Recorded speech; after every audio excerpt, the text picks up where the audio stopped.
നേരത്തെ ഈ പെൺകുട്ടി ഇരയെ രാഹുൽ മാങ്കൂട്ടത്തിൽ കേസിൽ അതിജീവിതയുടെ ഐഡന്റിറ്റി വെളിപ്പെടുത്തുന്ന മട്ടിൽ പെരുമാറി അല്ലെങ്കിൽ അധിക്ഷേപിച്ചു തുടങ്ങിയ എടുത്ത കേസിൽ സന്ദീപ് വാര്യർ മുൻകൂർ ജാമ്യാപേക്ഷയുമായി കോടതിയിലേക്ക് പോയിട്ടുണ്ട് എന്നാണ് ഇപ്പോൾ അറിയാൻ കഴിയുന്നത്. സെഷൻസ് കോടതിയിൽ ഹർജി നൽകി സന്ദീപ് വാര്യർ ആ കേസിൽ രാഹുൽ ഈശ്വർ 5ാം പ്രതിയും സന്ദീപ് വാര്യർ 4ാം പ്രതിയുമാണ്.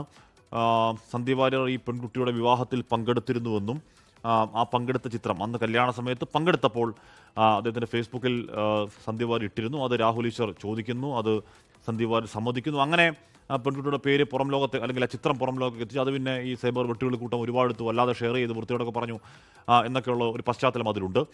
ഷഫീദ് റാവുത്തർ വിവരങ്ങളുമായി ചേരുന്നു. ഷഫീദ്,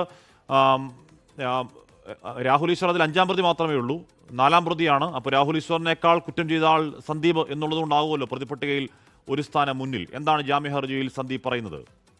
അശ്വിനി, നമുക്കിതാ ഈ സംഭവത്തിന്, അതായത് ഈ കേസിന് ആധാരമായിട്ടുള്ള സംഭവത്തെ കുറിച്ച് അറിയാം. അതായത് രാഹുൽ മാങ്കൂട്ടത്തിനെതിരായി പരാതി നൽകിയ യുവതിയെ സൈബർ ഇടങ്ങളിൽ അധിക്ഷേപിക്കുകയും മാത്രമല്ല കുട്ടിയുടെ ഐഡന്റിറ്റി പുറത്തറിയുന്ന തരത്തിലേക്ക് ചില ഇടപെടലുകളും നടത്തിയതായിരുന്നു ഈ കേസ്. ഈ പെൺകുട്ടി തന്നെയാണ് ഈ പരാതി സംസ്ഥാനത്തിന്റെ ക്രമസമാധാന വിഭാഗം ചുമതലയുള്ള ADGP H വെങ്കടേഷിന് ഇന്നലെ രാവിലെ കൈമാറുകയും പരാതിയുടെ അടിസ്ഥാനത്തിൽ തിരുവനന്തപുരം സൈബർ പോലീസ് കേസെടുത്ത് അന്വേഷണം ആരംഭിക്കുകയും ചെയ്തു. ഈ കേസിലെ 4ാം പ്രതിയാണ് സന്ദീപ് വാര്യരെന്നാണ് നമുക്ക് ലഭിക്കുന്ന വിവരം. മാത്രമല്ല ഈ കേസിൽ മറ്റു 2 പ്രതികൾ കൂടിയുണ്ട്. ഈ സന്ദീപ് വാര്യരുടെ ഫേസ്ബുക്ക് പോസ്റ്റുമായി ബന്ധപ്പെട്ടായിരുന്നു വിവാദം തുടങ്ങുന്നത്. അതായത് പെൺകുട്ടിയുടെ ഐഡന്റിറ്റി തിരിച്ചറിയുന്ന തരത്തിലേക്ക് സന്ദീപ് വാര്യർ സ്ഥിരീകരിക്കുന്ന ഒരു ഫേസ്ബുക്ക് പോസ്റ്റ് കൂടി ഇട്ടതോടുകൂടിയാണ് നിലവിൽ ഇപ്പോൾ അദ്ദേഹത്തെയും പ്രതി ചേർക്കാൻ അന്വേഷണ സംഘം തീരുമാനിക്കുകയും പ്രതി ചേർക്കുകയും ചെയ്തിട്ടുള്ളത്.